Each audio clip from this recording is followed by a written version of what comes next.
అయ్యప్ప మాల ధరించిన భక్తులు పాటించాల్సిన ముఖ్యమైన నియమాలు, పూజా విధానాలు. మాల ధారణకు ముందు గురుస్వామి, తల్లిదండ్రులు లేదా అర్చక స్వామి ద్వారా మాల ధరించాలి. మాల వేసుకునే ముందు ఇంట్లో పెద్దవారిని సంప్రదించి వారి అనుమతి తీసుకోవాలి. మాల ధరించే రోజున ఉపవాసం ఉండాలి. మాల వేసుకునే ముందు అయ్యప్ప స్వామి ఫోటో లేదా విగ్రహానికి పూజ చేయాలి. మాల ధరించిన తర్వాత ఇంట్లో ఉన్న కుటుంబ సభ్యులు స్వామివారిని తాకకూడదు. దీక్షాకాలంలో చవరం చేయించుకోవడం, గోళ్ళు కత్తిరించుకోవడం చేయరాదు. భార్యతో సహా స్త్రీలను దేవతామూర్తులుగా భావించాలి.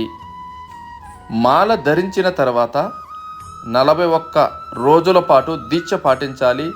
రోజుకు 2 సార్లు స్నానం చేయాలి. ఉదయం సాయంత్రం భూమిపైనే నిద్రించాలి. మద్యం, మాంసాహారం సేవించరాదు. శరీరానికి నూనె రాసుకోవడం, సుగంధ ద్రవ్యాలు వాడడం వంటివి ఎట్టి పరిస్థితుల్లో చేయకూడదు. దుష్ట ఆలోచనలకు, పనులకు దూరంగా ఉంటే మంచిది. స్వామియే శరణమయ్యప్ప అనే మంత్రాన్ని జపించాలి. రోజువారీ పూజలు, భజనలు చేయాలి. ఇతరులతో ప్రేమగా, స్నేహంగా మెలగాలి. భక్తి శ్రద్ధలతో అయ్యప్పను పూజించాలి. ఇరుముడి కట్టుకోవడం. శబరిమల యాత్ర ఎలాగా?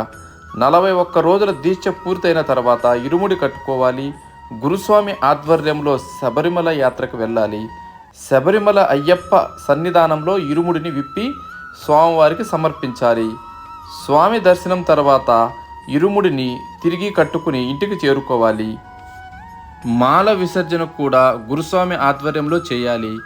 మాల విసర్జన తర్వాత 1 వారం రోజుల పాటు కొన్ని నియమాలు పాటించాలి.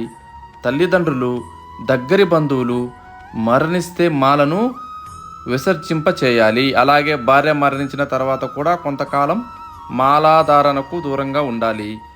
నియమాలు: మాల ధరించిన భక్తులు, వారి కుటుంబ సభ్యులు కూడా కొన్ని నియమాలు పాటించాలి. దీక్షాకాలంలో ఇతరులకు హాని కలిగించే పనులు చేయకూడదు. అయ్యప్ప దీక్షలో ఉన్నవారు అందరితో ప్రేమగా మెలగాలి. అయ్యప్ప మాల ధరించిన తర్వాత ప్రతి ఒక్కరూ తమ జీవితంలో మంచి మార్పులు చేసుకోవాలి. ఈ విధంగా నిష్టగా మాల వేయడం వల్ల స్వామివారి అనుగ్రహం మీకు తప్పకుండా లభిస్తుంది.